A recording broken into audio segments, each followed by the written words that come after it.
Hello everyone, welcome back to my YouTube channel. आज मैं फिर से हाजिर हूँ आप सभी के सामने एक बिल्कुल ही अनोखी किताब के साथ जिसे किसी भी परिचय की आवश्यकता नहीं है। जी हाँ, मैं बात कर रहा हूँ श्रीमद् भगवद गीता यथारूप के बारे में। तो चलिए इसे हम लोग स्टार्ट करते हैं गीता की सार अध्याय में से, ठीक वहीं से जहाँ से लास्ट वीडियो में हमने इसे ख़त्म किया था। श्रीभगवानुवाच अशोच्यान् अन्वशोचः तत्त्वं प्रज्ञावादन च भाससे गत असून अगत अशून च न अनुशोचन्ति पंडिताः। श्री भगवान ने कहा, तुम पांडित्यपूर्ण वचन करते हुए उनके लिए शोक कर रहे हो जो शोक करने योग्य नहीं है। जो विद्वान होते हैं वे ना तो जीवित के लिए ना ही मृत के लिए शोक करते हैं। तात्पर्य: भगवान ने तत्काल गुरु का पद संभाला और अपने शिष्य को अप्रत्यक्ष मूर्ख कहकर डांटा।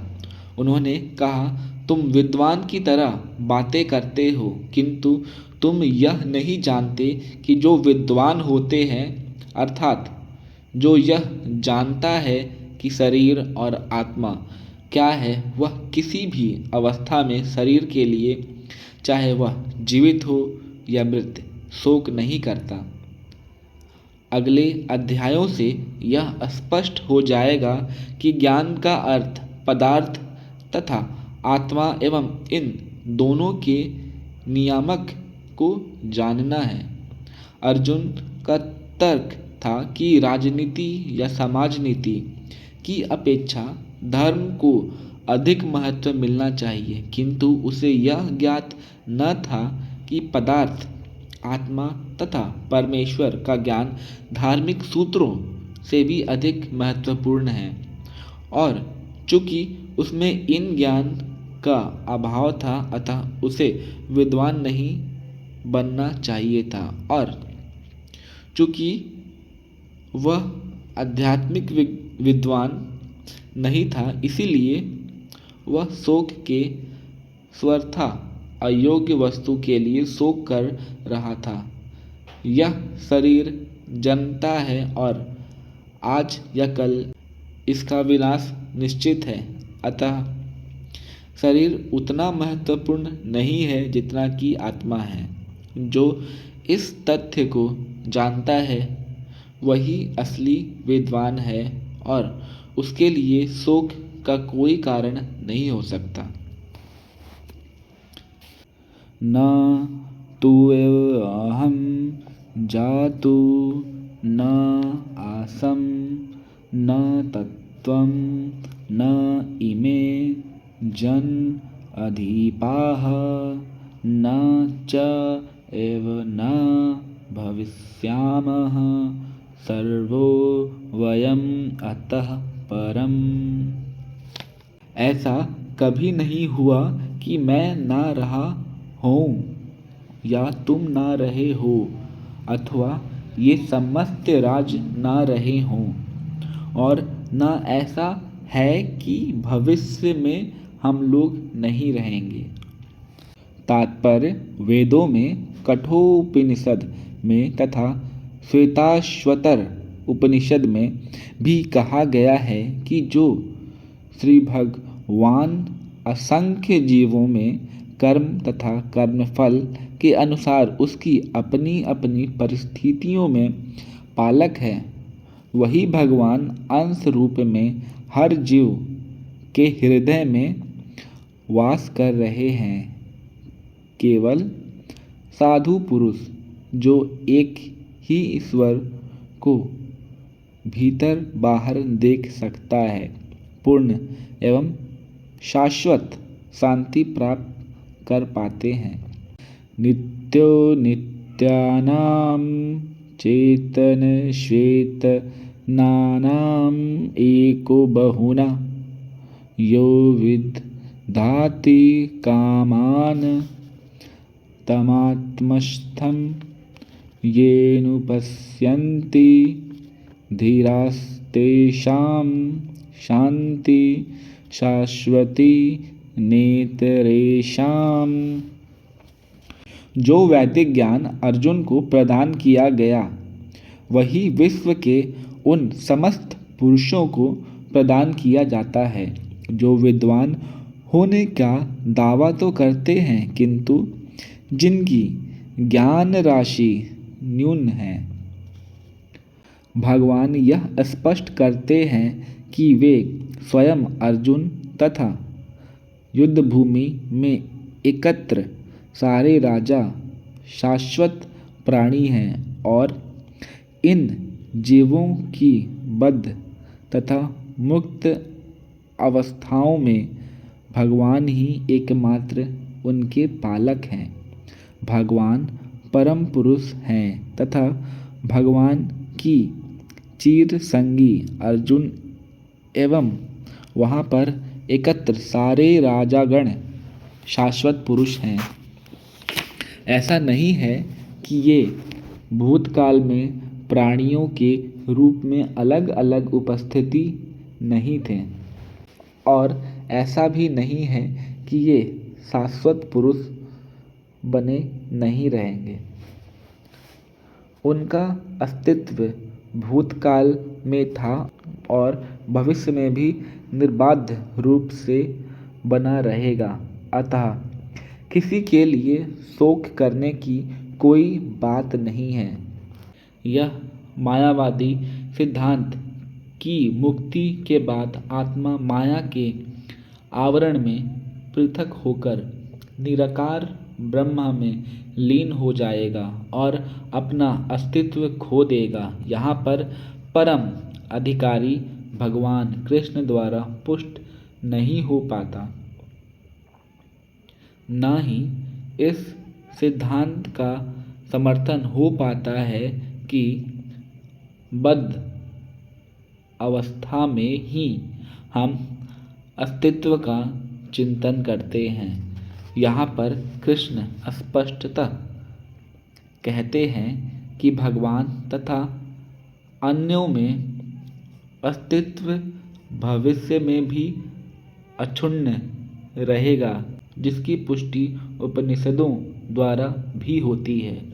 कृष्ण का यह कथन प्रामाणिक है क्योंकि कृष्ण माया वश्य नहीं है। यदि अस्तित्व तथ्य न होता तो फिर कृष्ण इतना बल क्यों देते, और वह भी भविष्य के लिए। मायावादी यह तर्क कर सकते हैं कि कृष्ण द्वारा कथित अस्तित्व आध्यात्मिक न होकर भौतिक है। यदि हम तर्क को कि अस्तित्व भौतिक होती है स्वीकार भी लें तो फिर कोई कृष्ण के अस्तित्व को किस प्रकार पहचानेगा।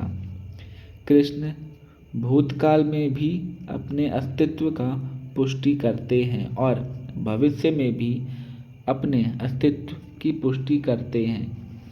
उन्होंने अपने अस्तित्व की पुष्टि इस प्रकार से की है और निराकार ब्रह्मा उनके अधीन घोषित किया जा चुका है। कृष्ण सदा सर्वदा अपना अस्तित्व बनाए रहे हैं।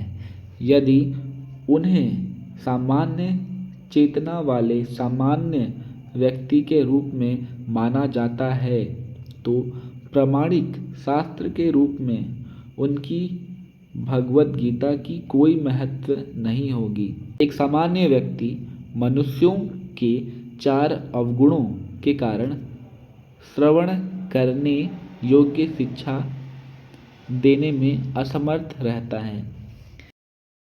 गीता ऐसे साहित्य से ऊपर है। कोई भी संसारी ग्रंथ गीता की तुलना नहीं कर सकता। कृष्ण को सामान्य व्यक्ति मान लेने पर गीता की सारी महत्ता जाती रहती है।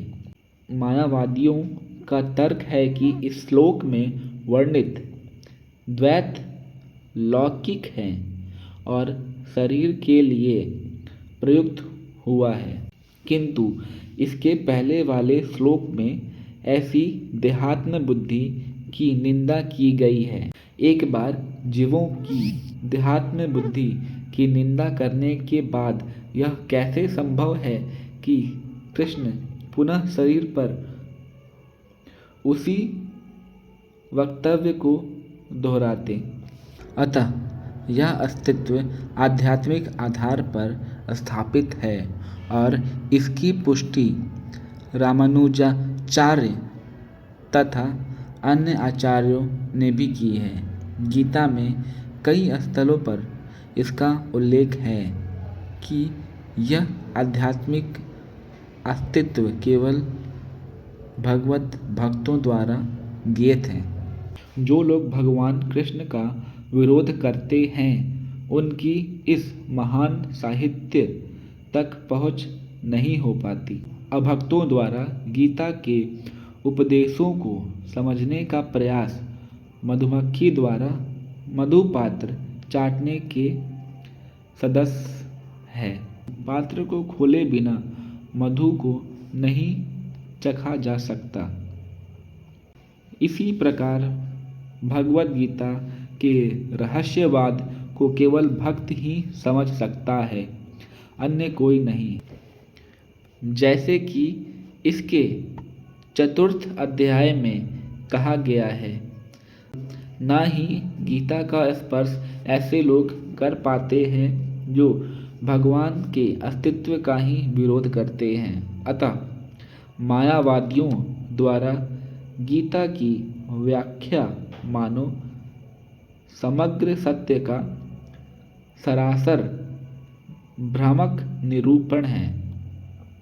भगवान चैतन्य ने मायावादियों द्वारा की गई गीता की व्याख्याओं के पढ़ने का निषेध किया है और चेतावनी दी है कि जो कोई ऐसे मायावादी दर्शन को ग्रहण करता है वह गीता के वास्तविक रहस्यों को समझ पाने में असमर्थ है।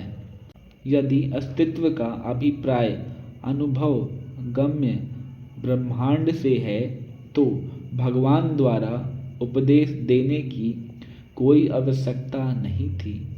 आत्मा तथा परमात्मा द्वैत शाश्वत तथ्य है और इसकी पुष्टि वेदों द्वारा होती है, जैसे कि ऊपर कहा जा चुका है। देहिन अस्मिन यथा देहे कौमारम यौवनम जरा तथा देहांतर प्राप्ति धीर तत्र न मुहाति। जिस प्रकार शरीरधारी आत्मा इस शरीर में बाल्यावस्था से तरुणावस्था और फिर वृद्धावस्था में निरंतर अग्रसर होता रहता है, उसी प्रकार मृत्यु होने पर आत्मा दूसरे शरीर में चला जाता है। धीर व्यक्ति ऐसे परिवर्तन से मोह को प्राप्त नहीं होता।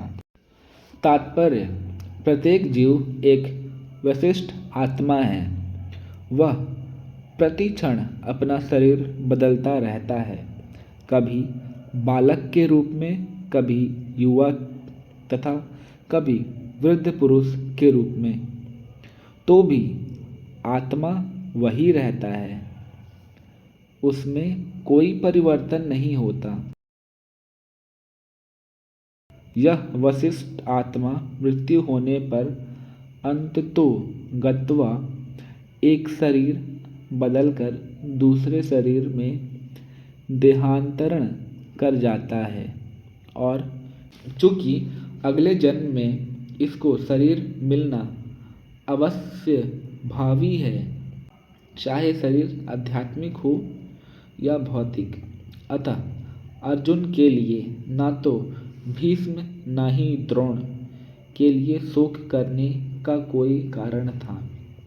अपितु उसे प्रसन्न होना चाहिए था कि वे अपने पुराने शरीर को बदलकर नए शरीर ग्रहण करेंगे और इस तरह वे नई शक्ति प्राप्त करेंगे। ऐसे शरीर परिवर्तन से जीवन में किए कर्म के अनुसार नाना प्रकार के सुखोपभोग या कष्टों का लेखा हो जाता है। चूँकि भीष्म व द्रोण साधु पुरुष थे, इसलिए अगले जन्म में उन्हें आध्यात्मिक शरीर प्राप्त होगा, नहीं तो कम से कम उन्हें स्वर्ग में भोग करने के लिए अनुरूप शरीर तो प्राप्त होगा ही। अतः दोनों ही दशाओं में शोक का कोई कारण नहीं था। जिस मनुष्य को व्यष्टि आत्मा, परमात्मा तथा भौतिक और आध्यात्मिक प्रकृति का पूर्ण ज्ञान होता है वह धीर कहलाता है। ऐसा मनुष्य कभी भी शरीर परिवर्तन द्वारा ठगा नहीं जाता। आत्मा के आत्मवाद का मायावादी सिद्धांत मान्य नहीं हो सकता, क्योंकि आत्मा के इस प्रकार विखंडन से परमेश्वर विखंडनीय या परिवर्तनशील हो जाएगा और परमात्मा के अपरिवर्तनीय होने के सिद्धांत के विरुद्ध होगा। गीता में पुष्टि हुई है कि परमात्मा के खंडों का शाश्वत अस्तित्व है, जिन्हें क्षर कहा जाता है, और अर्थात उनमें भौतिक प्रकृति में गिरने की प्रवृत्ति होती है। ये भिन्न अंश नित्य भिन्न रहते हैं, यहाँ तक कि मुक्ति के बाद भी व्यष्टि आत्मा जैसे का तैसा भिन्न अंश बना रहता है, किंतु एक बार मुक्त होने पर वह श्री भगवान के साथ सच्चिदानंद रूप में रहता है।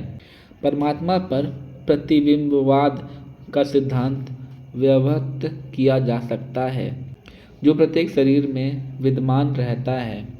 यह व्यष्टि जीव में भिन्न होता है।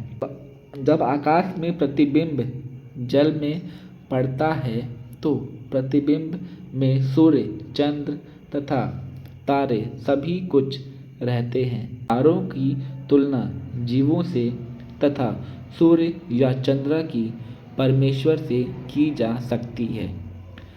व्यष्टि अंश आत्मा को अर्जुन के रूप में और परमात्मा को श्री भगवान के रूप में प्रदर्शित किया जाता है, जैसा कि चतुर्थ अध्याय में प्रारंभ में स्पष्ट है।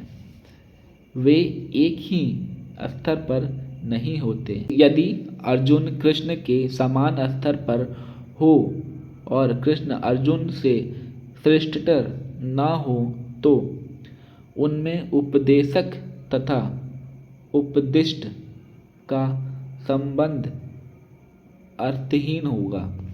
यदि ये दोनों माया द्वारा मोहित होते हैं तो एक को उपदेशक तथा दूसरे को उपदिष्ट होने की कोई आवश्यकता नहीं है। ऐसा उपदेश व्यर्थ होगा, क्योंकि माया के चंगुल में रहकर कोई भी प्रामाणिक उपदेशक नहीं बन सकता। ऐसी परिस्थितियों में यह मान लिया जाता है कि भगवान श्री कृष्ण परमेश्वर हैं और पद में माया द्वारा विस्मृत अर्जुन रूपी जीव से श्रेष्ठ हैं। आज के लिए इतना ही। हम फिर मिलेंगे अपने अगले वीडियो में। तब तक के लिए जय श्री कृष्ण।